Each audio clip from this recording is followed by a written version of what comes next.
Wanted to talk to you briefly about the 2021 supervision schedule. So I'll kind of walk you through a little bit about that, what that's going to look like, highlight a few of the changes this year that you may notice compared to years past.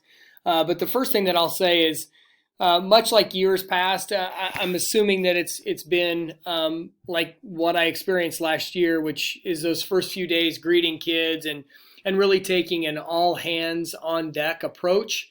And I think that this year will be like no other when it comes to experiencing that or creating the first experience for some of our students as sixth graders, and then welcoming back those seventh graders. So I guess if you hear nothing else, is just I would encourage you to take that all hands on deck approach. And I know I don't have to twist your arm too hard, because that's kind of the culture that we have here at WMS. From what I've heard and seen, we're excited to have kids back in the building next week. So with that said, the first part of this is very similar to what you've seen before. That date there, obviously Monday the 24th, is what we're going to need to have this kind of finalized. So again, you're going to still see at the top, it still says draft, because I may venture into a conversation with a team of teachers, and they may have a better idea of how to run supervision in a specific area, or if it's more of a team approach, or maybe I left somebody off, a simple mistake like that, and I'm open to all of those things. You'll notice that the left side is really a draft because we don't have the gym yet. So the morning, well, let me back up just a second.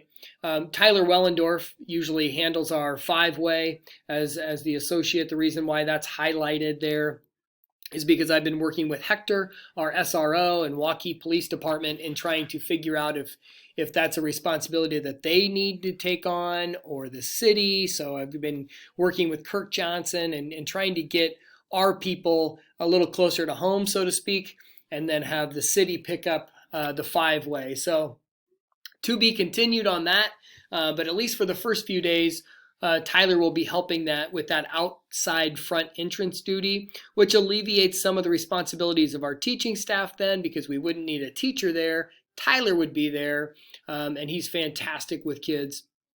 You'll notice the color teams down through the middle portion of that duty schedule, and that's maybe what it'll look like for those first few days with everybody greeting kids back.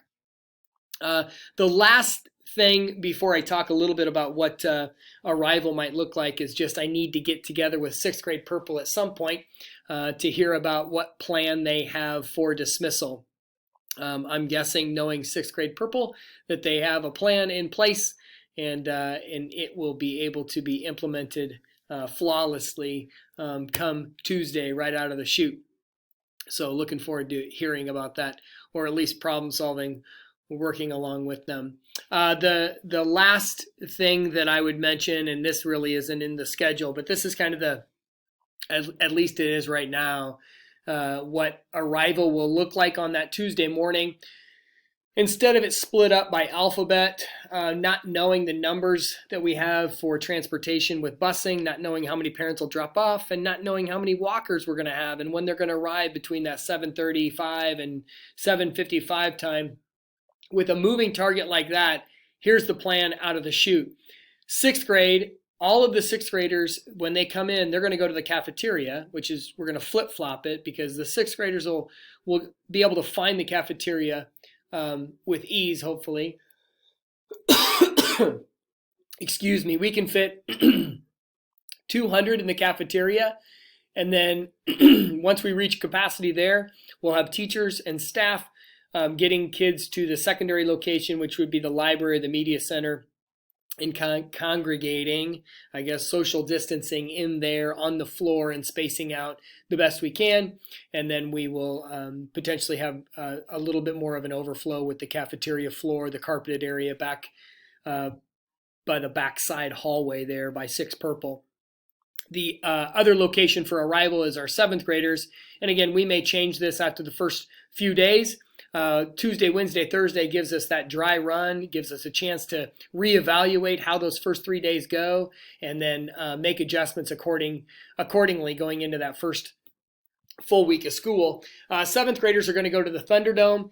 It's set up to house approximately 100 students for lunch, and we can probably fit a little bit more for that, or for in the morning time, socially distanced, that is, with masks on. The secondary location, once we reach capacity in the Thunderdome, we're going to start to move students down, or seventh graders down, to the choir and the band rooms. And then our third location, just like the sixth graders, a third location would be the hitting facility just adjacent to Waukee Middle. So that's kind of a big change with arrival, and we may have to implement that change for maybe more than those first few days, given the fact that we don't have the gym and we won't be able to put the actual schedule that you're looking at in play for maybe a few weeks. Hopefully, maybe it's 3 days, right, PE team?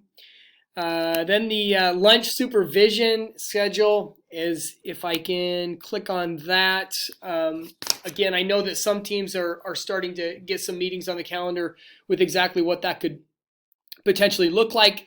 Mrs. Anderson, myself, maybe some other teachers will grab, and we'll try to create a video that teachers can watch in terms of supervision in the lunchroom, and possibly win-win. They can show it with students as well, so students will be able to know what social distancing looks like, expectations with masks, how to move about the cafeteria to and from the Thunderdome, those sorts of things. So more to come on that video. And then as you talk over your A/B situation with lunch supervision, first, second semester, how do you want to work that with your teammate if you have a teammate? And then for those of you that don't have a teammate, again, want to have more supervision than not enough on those first few days on any given year, and then we can adjust accordingly. I hesitate to say this, but especially with 2 locations, but depending on how that looks and how that goes, we could potentially pare down what each one of those first, second, and third lunches are going to need with supervision. In the process right now, Melissa Winters, helping with this, is putting together a seating chart. So kids hopefully will have seating charts. We're going to try to figure out something where we forgo the cards, and they'll have just a consistent card in the middle of the table that will show each one of the lunches and who is supposed to be the 4 students that are at that table. And right now we're doing, of the 4, 2 girls and 2 boys. So that's kind of how we'll start. That's the supervision in a nutshell. Again, once you look it over, please let me know if you have any questions, and just know that supervision is an important part of making any school year run efficiently and effectively, and reinforcing the expectations that we have for our students. And this year is like no other in helping them still being able to create an experience for the middle level learners, while still making them adhere to the expectations that we have, especially when it comes to our return to learn plan. So thanks in helping me help our students and the rest of our staff return safely to school. And hopefully this will go as smoothly as everything else has so far. Thank you very much.